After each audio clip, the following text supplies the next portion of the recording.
आदाब। मुनसिफ टीवी के खास बुलेटिन सुनहरे तेलंगाना में आपका इस्तकबाल है। मैं हूं आपके साथ सैयद अनवारुल्लाह गौरी।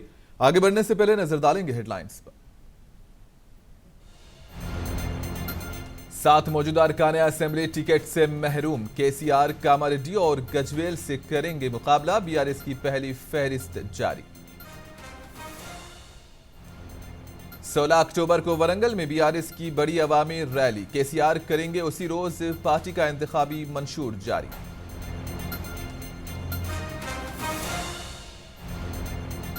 आसरा पेंशन में 1000 रुपयों के इजाफे का इम्कान। महकमे पंचायत राज व देही तरक्यात के तजवीज महकमे फाइनेंस को रवाना। बगैर शराब फरोख्त किए हुकूमत को 2639 करोड़ रुपए का फायदा। शराब की दुकानों के अलाटमेंट के लिए दरखास्त फीस से भारी रकम हुई वसूल। तेलंगाना के चीफ मिनिस्टर वो बीआरएस के सुप्रीमो के चंद्रशेखर राव ने आज असेंबली इंतखाबात के लिए पहली फहरिस्त जारी कर दी है। केसीआर आने वाले इंतखाबात में 2 असेंबली हलके जात से इंतखाब लड़ेंगे। गजवेल के साथ साथ केसीआर कामारेड्डी से भी मुकाबला करेंगे। फहरिस्त जारी करने के बाद केसीआर ने कहा कि मजलिस और बीआरएस का दोस्ताना मुकाबला है और दोनों पार्टियां ही तमाम सीटों पर कामयाबी हासिल करेगी। केसीआर ने यह भी वाज़ेह किया कि सिर्फ 7 मुकामात पर ही उम्मीदवारों को तब्दील कर दिया गया है, जबकि मबाकी तमाम सिटिंग एमएलएस को टिकट दिया गया है। నాగజ్యోతి అభ్యర్థి president Mulugu ZP chairman Mulugu నియోజకవర్గం నుంచి వారు పోటీ చేస్తారు. కంటోన్మెంట్లో దివంగత సాయన్న గారి డాటర్ లాస్య నందిత ఆ అమ్మాయి పేరు ఫైనల్ కావడం జరిగింది. హుజూరాబాద్లో కౌశిక్ రెడ్డి గారు, దుబ్బాకలో సిట్టింగ్ ఎంపీ కొత్త ప్రభాకర్ రెడ్డి గారు పోటీ చేస్తారు. ఇవి మాత్రం ఉన్నవి. ఒక 4 నియోజకవర్గాలు ఇంకా కొంచెం పరిశీలన అవసరం ఉన్న దృష్ట్యా పెండింగ్లో ఉన్నాయి. అవి నేమ్లీ నర్సాపూర్, జనగామ, నాంపల్లి అండ్ గోషామహల్. ఇవి మాత్రం పెండింగ్లో ఉన్నాయి. రాబోయే 3-4 రోజులలో మళ్ళీ ఒకసారి కమిటీ కూర్చొని దీన్ని కూడా ఫైనల్ చేసుకుంటాం. ఎవరెవరికైతే సీట్లు వచ్చినాయో వారందరికీ నేను అభినందనలు తెలియజేస్తూ ఉన్నా. వారు ప్రగాఢంగా ప్రజల్లో ఉన్నారు కాబట్టి వాళ్ళ గుర్తింపు ఇచ్చి వాళ్ళకి సీటు ఖరారు చేయడం జరిగింది. వారు అద్భుతమైన విజయం సాధించాలని చెప్పి నేను నా ఆశీస్సులు కూడా అందజేస్తూ ఉన్నా. నేను ఆకాంక్షిస్తూ ఉన్నాను. తప్పకుండా పార్టీ ఘన విజయం సాధించి తెలంగాణను ఇంకా ఉన్నత శిఖరాలకు తీసుకుపోవాలనేటువంటి ఆలోచన ఉంది. మళ్ళీ ఒకసారి తెలంగాణ ప్రజానీకానికి కూడా నేను విజ్ఞప్తి చేస్తూ ఉన్నా. ఇతర పార్టీలకేమో పొలిటికల్ గేమ్ ఎన్నికలు కొట్లాడడం అంటే, but for TRS it is a task. మేము దాన్ని ఒక పవిత్రమైన యజ్ఞంలాగా కర్తవ్యంలాగా తీసుకొని ముందుకు పోతూ ఉంటాం. అన్నీ కూడా సర్దుబాటు చేసుకున్నాం మంచి అవగాహనతో. 7 हलकों में मौजूदा अरकान को मायूसी का सामना करना पड़ा क्योंकि यहां बीआरएस की जानिब से सिटिंग अरकान को टिकट नहीं मिला है। वजीर आला ने कहा कि कुछ वजूहात की बिना पर 7 मौजूदा उम्मीदवारों को टिकट नहीं दिया गया। वजीर आला ने कहा कि हल्के जात, वायरा, आसिफाबाद, बोता और उपल सीटों पर उम्मीदवारों को तब्दील किया गया है। केसीआर ने कहा कि कौशिक रेड्डी हुजूराबाद में और सी लक्ष्मणा नरसिम्हा राव वेमुलवाड़ा में मुकाबला करेंगे और कोरटला के एमएलए विद्यासागर राव की दरखास्त के मुताबिक ये सीट उनके बेटे संजय को अलाट की गई है। वजीर आला ने कहा कि 4 सीटों पर अभी गौर कर रहे हैं कि वहां किसको खड़ा किया जाए। बोत, Khanapur, Asifabad, Wyra, Korutla assembly constituency and Uppal assembly constituency ఇక్కడ హైదరాబాద్లో ఇవి మాత్రమే మారినాయి. ఓన్లీ 7 చేంజెస్ ఉన్నాయి. ఒకటే నేను ఇంకో చోట కూడా పోటీ చేస్తున్నాను కాబట్టి అది మార్పు కిందకి రాదు. ఈ కోరుట్ల అసెంబ్లీ కాన్స్టిట్యున్సీలో కూడా విద్యాసాగర్ రావు గారు వారి సన్కి ఏమని చెప్పి కోరినారు. వారి ఆరోగ్య కారణాల దృష్ట్యా వాళ్ళు అభ్యర్థిస్తే మంచిదని చెప్పి అతను కూడా అక్కడ యాక్టివ్గా డాక్టర్ సంజయ్ పనిచేస్తూ ఉన్నాడు. దాని ద్వారా వాళ్ళ ఇంటి విషయం అది. ఆ ఎమ్మెల్యే గారి కోరిక మేరకే వారి సన్కి ఇవ్వడం జరుగుతూ ఉంది. మిగతా అన్ని కూడా పాతవి. ఒక 4 చోట్ల కొత్త ఫేసెస్ ఉన్నవి.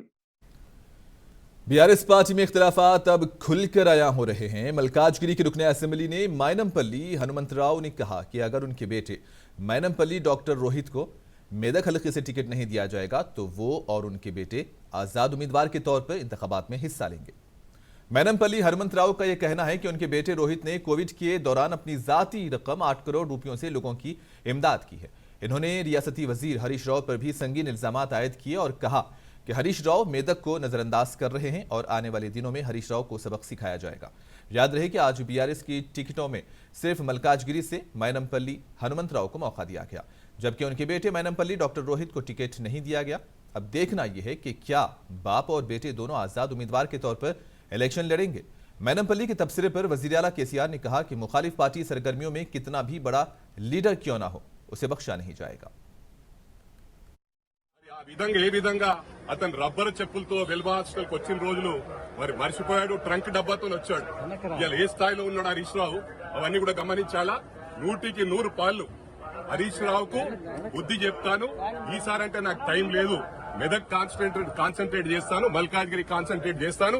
తర్వాత సిద్దిపేటలో హరీష్ రావు అడ్రస్ లేకుండా చేస్తానని చెప్పి కూడా దేవుని మీద ప్రమాణం చేసి చెప్తా ఉన్నాను. యాంటీ పార్టీ ఎవరు పోయినా సరే, వాళ్ళు ఎంత పెద్దవాళ్ళైనా సరే, they will be scented out 100%. Disciplinary action చిన్న చిన్న ఉండదు, తీసి అవతల పడేస్తాం, వాళ్ళ కర్మ వాళ్ళు పోతారు.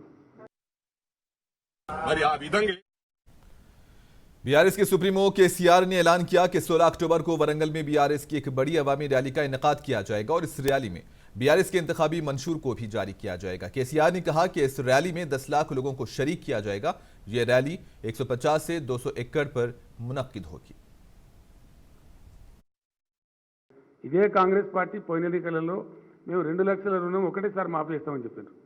నేను స్ట్రేట్గా చెప్పిన ప్రజలకు 2 లక్షలు ఎప్పుడైనా ప్రభుత్వంలో ఎట్లుంటుందంటే మీకు కూడా తెలిసి ఉండాలి, డబ్బు వస్తూ ఉంటుంది పోతూ ఉంటుంది. ప్రభుత్వం దగ్గర బీరువాలలో పెట్టి ఉండే డబ్బులు, మనీ కమ్స్ అండ్ గోస్, ఆ ఫ్లో వస్తూ ఉంటుంది, పోవచ్చేందుకు ఫ్లో పోతూ ఉంటుంది. ఎవ్రీ డే అకౌంట్స్ ఉంటాయి. ఒకటేసారి ఇస్తామని చెప్పిన ఇది impossible. No government in India can give.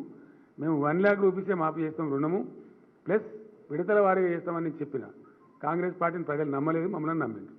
ఇప్పుడు కూడా అదే జరుగుతుంది. October 16th we are going to have a big rally in Warangal. ఆ రోజు అక్కడ మేనిఫెస్టో రిలీజ్ చేస్తాం. चीफ मिनिस्टर तेलंगाना के चंद्रशेखर राव ने कहा है कि बाज़ अखबारात के सहाफ़ी रोजाना हुकूमत के खिलाफ खबरें लिख रहे हैं। हुकूमत के खिलाफ लिखने का मतलब रियासत और रियासत की तरक्की के खिलाफ लिखना है। इन्होंने कहा कि ऐसे अखबारात और सहाफ़ियों को अराजी नहीं दी जाएगी, अलबत्ता जो न्यूट्रल हैं ऐसे बकिया तमाम सहाफ़ियों को अराजी दी जाएगी। ये हुकूमत का फैसला है। केसीआर ने कहा कि सांप को दूध नहीं पिलाया जा सकता। इन्होंने सहाफ़ियों से सवाल किया कि उन्हें अराजी क्यों दी जाए। లాస్ట్ లెగ్లో ఉంది, అది కూడా ఇచ్చే ప్రయత్నం చేస్తారు.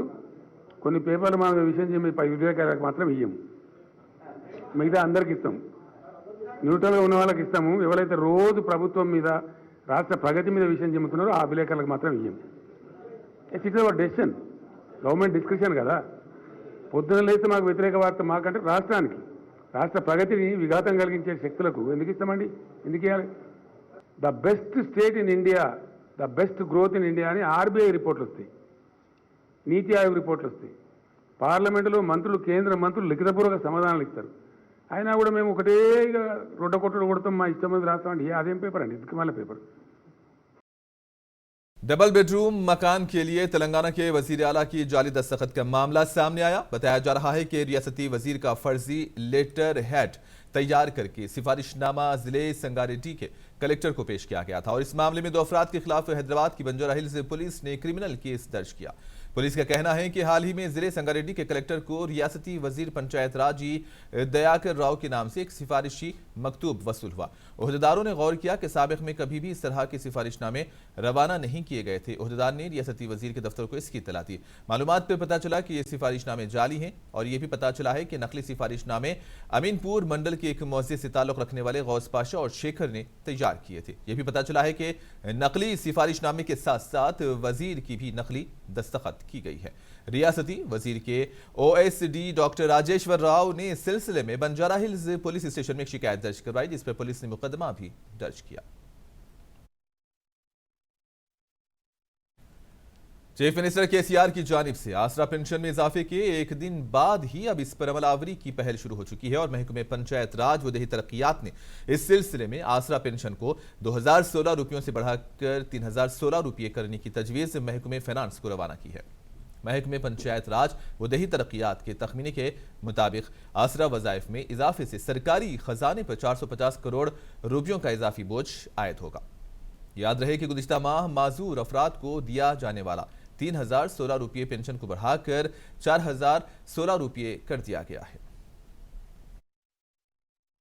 तामीर मिल्लत ने हरियाणा के मेवात वनोज में किए गए फिरके वाराना तशद्दुद की शदीद मजम्मत की है और इस सिलसिले में हैदराबाद के नेहरू ऑडिटोरियम में तामीर मिल्लत की जानिब से एक प्रोग्राम का इनेकाद किया गया, जिसमें तंजीम के नुमाइंदों की जानिब से हरियाणा के मेवात नोज के दौरे का आंखों देखा हाल बयान किया गया। दौरा करने वाले तामीर मिल्लत के नुमाइंदों ने कहा कि यह तशद्दुद एक मुनज़्ज़म साजिश दिखाई देती है, क्योंकि फिरके वाराना फसाद के बाद हुकूमत ने जो बुलडोजर कार्रवाइयाँ अंजाम दी हैं, इससे हुकूमत की अदल पॉलिसी पर सवाल खड़े होते हैं और इसलिए एक मखसूस तबके को ही इस कार्रवाई का निशाना बनाया गया। इन्होंने मुसलमानों को फिस्ताई ताकतों की साजिशों से बाखबर रहने का भी मशवरा दिया।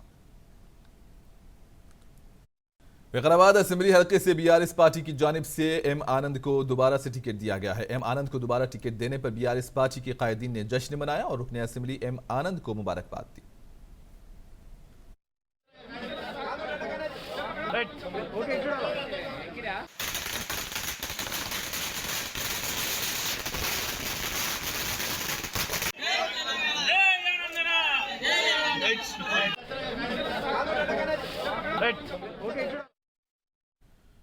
बुधाना असेंबली हलके से पार्टी के मौजूदा रुकने असेंबली आमिर शकील को दोबारा टिकट दिया गया है और आमिर शकील को दोबारा टिकट देने पर उनके हामियों और बीआरएस पार्टी के कायदीन ने आतिशबाजी करते हुए जश्न मनाया। इस मौके पर बीआरएस पार्टी के कायदीन ने कहा कि आमिर शकील दोबारा कामयाबी हासिल करते हुए बीआरएस हुकूमत में काबीना में जगह हासिल करेंगे। आने वाले असेंबली इंतखाबात के लिए बोधन हल्का असेंबली के उम्मीदवार जनाब शकील आमिर साहब का नाम जो है ऐलान करें। हम इस बात के लिए केसीआर साहब का तहे दिल से शुक्रिया अदा करते हैं और इस बात का जो है मतलब हम हमारे एमएलए साहब को ये अहद करके वादा करते हैं कि जिस तरीके से 2 बार जो है बोधन की अवाम उनको जिताई है, तीसरी मरतबे भी इंशाअल्लाह हैट्रिक उनकी होगी, ये हमारा जो है मतलब वादा है। नलगुंडा असेंबली हलके से के भोपाल रेड्डी को बीआरएस पार्टी की जानिब से दोबारा टिकट दिया गया है। भोपाल रेड्डी को टिकट दिए जाने पर नलगुंडा में बीआरएस पार्टी के कायदीन ने जश्न मनाया। इस मौके पर म्युनिसिपल चेयरमैन सैदी रेड्डी ने मीडिया से बात करते हुए भोपाल रेड्डी को दोबारा टिकट देने पर वज़ीर आला केसीआर से इजहार तशक्कुर किया। इन्होंने कहा कि बीआरएस के दौरे इख्तिदार में ही नलगुंडा की तरक्की हुई है और भोपाल रेड्डी की अवामी खिदमात को मद्देनजर रखते हुए भोपाल रेड्डी को टिकट दिया गया। इन्होंने नलगुंडा की आवाम से कहा कि भोपाल रेड्डी को अपना कीमती वोट देकर कामयाब बनाएं। इस मौके पर अक़लियती कायदीन निरंजन वली, जमाल कादरी, इब्राहिम शमशुद्दीन के अलावा दीगर भी मौजूद थे।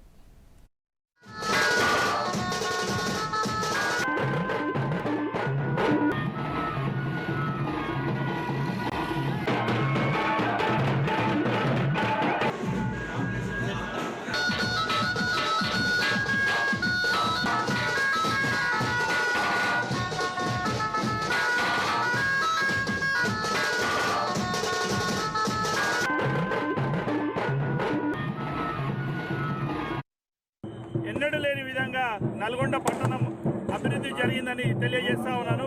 అదేవిధంగా రెండోసారి కూడా కంచర్ల భూపాలనకు అవకాశం ఇచ్చి ఈరోజు టికెట్ అనౌన్స్ చేసినందుకు గౌరవ ముఖ్యమంత్రి గారికి ప్రత్యేక ధన్యవాదాలు తెలియజేసుకుంటూ అదేవిధంగా జిల్లా మంత్రివర్యులు ఈ అభివృద్ధికి ఎంతో సాయం చేస్తున్నటువంటి జిల్లా మంత్రివర్యులు కూడా ప్రత్యేక ధన్యవాదాలు తెలియజేస్తూ बगैर शराब फरोख्त किए तेलंगाना के सरकारी खजाने में 2639 रुपये जमा हुए हैं।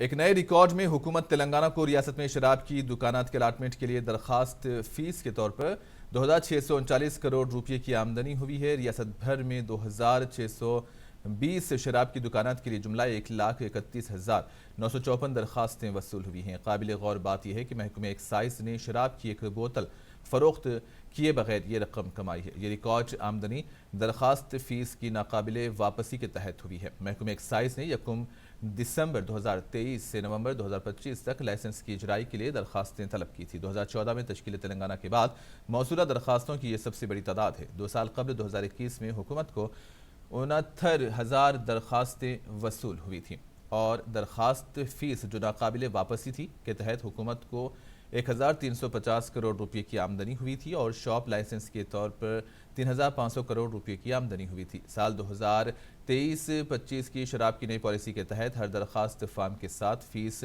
जो नाकाबिले वापसी थी 2 लाख रुपये मुकर्रर की गई थी। हर एक शॉप की लाइसेंस फीस सालाना 50 लाख से 1.1 करोड़ रुपये के दरमियान रहेगी और ये फीस इलाके की आबादी पर मुनहसर होगी। रियासती वजीर आबकारी डॉक्टर वी श्रीनिवास गौड़ ने कहा कि रियासत तेलंगाना में मुकम्मल शफाफियत के साथ शराब की दुकानों के टेंडर मुनक्किद हो रहे हैं। इन्होंने आज महबूब नगर जिला हेडक्वार्टर में मरबूत कलेक्टर दफ्तर में कुरानंदाजी के जरिए शराब के टेंडर्स के लिए किए गए इंतजाम का मुआयना किया।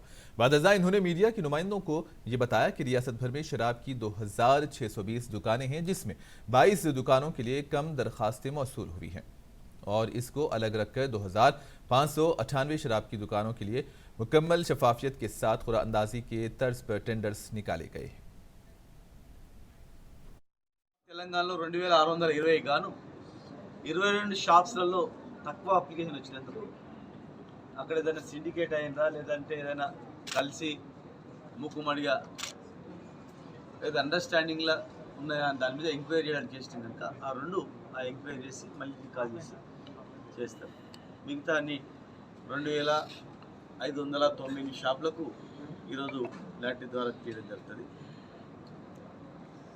టోటల్ అప్లికేషన్స్ 1,31,970 అప్లికేషన్స్ వాళ్ళ సమక్షంలోనే ఈ దేశంలో ఎక్కడైనా చేయనటువంటి పారదర్శకంగా అందరి ముందరనే ట్రాన్స్పరెంట్గా వీడియో కెమెరాలు పెట్టి కెమెరాల ద్వారా అందరు కనిపించేటట్లు अंदर समक्षंलोने ఈ లాటరీ తీయబడుతుంది.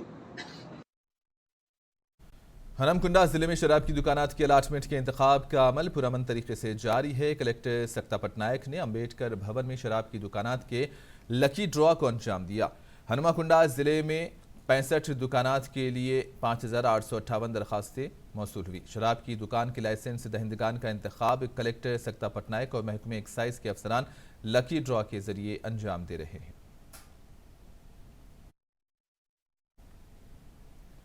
हैदराबाद के लकड़ी का पुल पर वाक़ डायरेक्टर ऑफ स्कूल एजुकेशन के दफ्तर के सामने सरकारी स्कूल में खिदमत अंजाम देने वाले विद्या वॉलंटियर्स ने उनको रिन्यूअल करने का मुतालबा करते हुए एहतजाज किया। बीजेपी के रुकन असेंबली रघुनंदन राव ने एहतजाजी विद्या वॉलंटियर्स की हिमायत की और विद्या वॉलंटियर्स को रिन्यूअल करने और ज़ेर इल्तिवा तनख्वाहों को जारी करने की हुकूमत से मांग की। इस मौके पर डायरेक्टर ऑफ स्कूल एजुकेशन के करीब हालात कुछ देर के लिए कशीदा देखे गए। पुलिस ने रघुनंदन राव को गिरफ्तार करते हुए नामपल्ली पुलिस स्टेशन को मुंतकिल किया। निर्मल में मास्टर प्लान को मनसूख करने का मुतालबा करते हुए निर्मल के साबिक रुकन असेंबली ए महेश्वर रेड्डी गुज़िश्ता 5 दिनों से अपने घर पर भूख हड़ताल कर रहे हैं। पुलिस ने उनके तिबी मुआयने के लिए अस्पताल को मुंतकिल करते हुए भूख हड़ताल को खत्म करवा दिया। इस मौके पर पुलिस और बीजेपी कायदीन और कारकुनों के दरमियान हालात कशीदा देखे गए, जबकि महेश्वर रेड्डी ने अस्पताल में कहा कि जब तक मास्टर प्लान का GO 220 मनसूख नहीं किया जाता उस वक्त तक वो भूख हड़ताल खत्म नहीं करेंगे। ఇంటి నుంచి పొలాలకు తీసుకొచ్చి హాస్పిటల్ అడ్మిట్ చేసిన సెలైన్లు పెట్టి ట్రీట్మెంట్ స్టార్ట్ చేసినప్పటికీ నా దీక్ష ఇట్లే కొనసాగిస్తా. ఈ ప్రభుత్వం మొండి వైఖరికి నిరసనగా నా దీక్ష కొనసాగిస్తాను. మంత్రివర్యులు రాష్ట్ర అధ్యక్షులు కిషన్ రెడ్డి గారు వారితో పాటు ఇతర నాయకులు కూడా రావడం జరుగుతూ ఉన్నది. కిషన్ రెడ్డి గారి నిర్ణయం ప్రకారం మరి మేము ముందుకెళ్తామని తెలియదు. मेदक DEO प्रोफेसर राधा किशन राव ने कहा कि सरकारी स्कूल्स में खिदमत अंजाम देने असातिज़ा 28 अगस्त तक बेस्ट टीचर अवार्ड के लिए अपनी दरख्वास्त दाखिल कर सकते हैं। असातिज़ा को गुज़िश्ता 2 सालों के दौरान अंजाम दिए गए अपनी खिदमत और कारकर्दगी को पेश करना होगा, जिसमें तालीमी साल 2021-22 और 22-23 में 100% तलबा का दाखिला 10वीं जमात में 9 GPA से ऊपर ग्रेड और दीगर की तफसीलात पेश करनी होगी। इन्होंने कहा कि इसके लिए हेडमास्टर को 15 साल का तदरीसी तजुर्बा और असातिज़ा को 10 साल का तदरीसी तजुर्बा होना चाहिए। 28వ తేదీ వరకు 5 సెప్టెంబర్ను పురస్కరించుకొని జిల్లాలో ఉత్తమ ఉపాధ్యాయులను ఎంపిక చేయడానికి నిర్ణయించడం జరిగింది. దీంట్లో భాగంగా ఎస్జిటీలు, తెలుగు పండితులు, హిందీ పండితులు, PETలు, స్కూల్ అసిస్టెంట్లు, HMలు వివిధ కేటగిరీలకు సంబంధించినటువంటి ఉపాధ్యాయుల్లో ఉత్తమమైన వారిని ఎంపిక చేయడానికి ఒక కమిటీ ఏర్పాటు చేసి మరి వారు చేసినటువంటి సేవలకు मेदक जिला कांग्रेस पार्टी सदर कांता रेड्डी तिरुपति रेड्डी ने मीडिया से बात करते हुए वजीर आला केसीआर से कहा कि वो मेदक जिले में किए गए तरक्याती कामों को आवाम के सामने पेश करें। इन्होंने कहा कि बीआरएस के दौरे इख्तियार में मेदक जिले में कोई तरक्की नहीं हुई है। कांता रेड्डी तिरुपति रेड्डी ने यह कहा कि कांग्रेस पार्टी वजीर आला के दौरे के मेदक के खिलाफ एहतजाज करेगी और इस एहतजाज में पार्टी के हजारों कारकुन भी हिस्सा लेंगे। इस मौके पर कांग्रेस पार्टी कायदीन सूफी नईम मिर्जा अहमद बेग के अलावा दीगर भी मौजूद थे।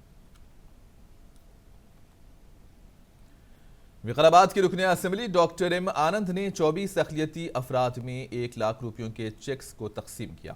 इस मौके पर रुकने असेंबली एम आनंद ने मीडिया से बात करते हुए कहा कि अक़लियतों को माशी तौर पर तरक्की देने के लिए 100% सब्सिडी पर फी कस 1 लाख रुपये दिए जा रहे हैं। इन्होंने कहा कि हुकूमत की इन स्कीम से इस्तेफादा हासिल करते हुए माशी तौर पर तरक्की हासिल करने का मशवरा दिया गया। इन्होंने हुकूमत अक़लियतों और दीगर तबक़ात की तरक्की के लिए तवज्जो देने की बात कही। తీసుకున్నోళ్ళు కావచ్చు, సీఎం రిలీఫ్ ఫండ్ చెక్కులు తీసుకున్నోళ్ళు కావచ్చు, ఒకటే మీరు ఎవరికైనా ఏమైనా పైసలు ఇచ్చిండ్రా మధ్యలో? ఇప్పుడు 1,00,000 రూపాయల చెక్కు మీకు మైనార్టీ తీస్తుండ్రంటే ఎవరికైనా ఇచ్చిండ్రా? అటువంటి దందాలు ఎక్కడ నడవకూడదు. ఇది కేసీఆర్ గారు చాలా స్ట్రిక్ట్ గా చెప్తున్నటువంటి విషయము. ఎవరైనా మధ్య పెట్టి మసిబూసి మధ్యలో వచ్చి మేము చేపిస్తాము మాకు ఇంత అంత అంటే డైరెక్ట్ గా వచ్చి మాకు చెప్పాలని చెప్పి మీ అందరినీ కోరుతున్నాం. ఎందుకంటే గత పాలకుల పాలన లోపల ఏం కావాలన్నా కానీ మధ్యవర్తులు ఎట్లా बोधन में अक़लियती तबके की खवातीन ने Congress party leader D Ravinder Reddy की जानिब से अक़लियती खातून लीडर आयशा फातिमा के खिलाफ किए गए रिमार्क्स के खिलाफ एसीपी किरण कुमार से शिकायत की और डी रविंदर रेड्डी के खिलाफ कार्रवाई करने की मांग की। उन्होंने इस मामले में आयशा फातिमा से माफी मांगने कांग्रेस पार्टी लीडर सुदर्शन रेड्डी से मुतालबा किया।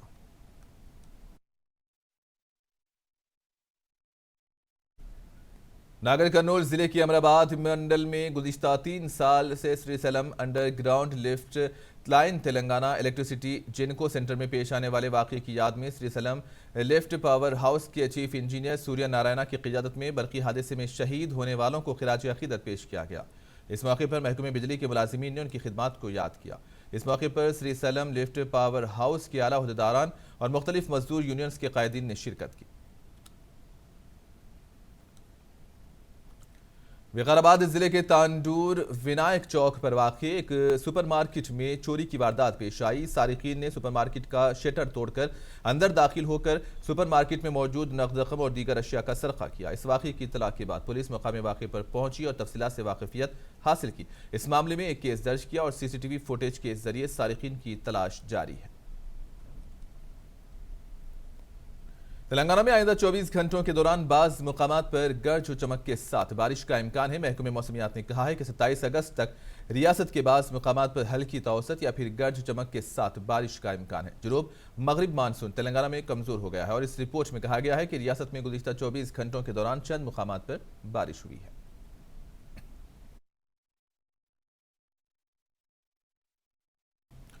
और आखिर में हेडलाइंस पर एक और नजर। 7 मौजूदा अरकान असेंबली टिकट से महरूम केसीआर, कामारेड्डी और गजवेल से करेंगे मुकाबला। बीआरएस की पहली फहरिस्त जारी, 3 मुस्लिम उम्मीदवारों को दिया गया टिकट। 16 अक्टूबर को वरंगल में बीआरएस की बड़ी अवामी रैली, केसीआर करेंगे उसी रोज पार्टी के इंतखाबी मंशूर का ऐलान।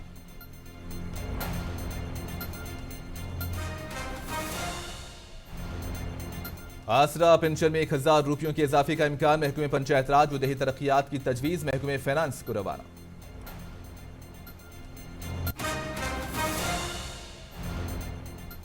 बगैर शराब फरोख्त किए हुकूमत को 2639 करोड़ रुपए का फायदा, शराब की दुकानों के अलाटमेंट के लिए दरखास्त फीस से भारी रकम वसूल। और इसी के साथ ही न्यूज बुलेटिन सुनहरे तेलंगाना का यहीं पर इख्तिताम होता है। दीजिए इजाजत, अल्लाह हाफिज।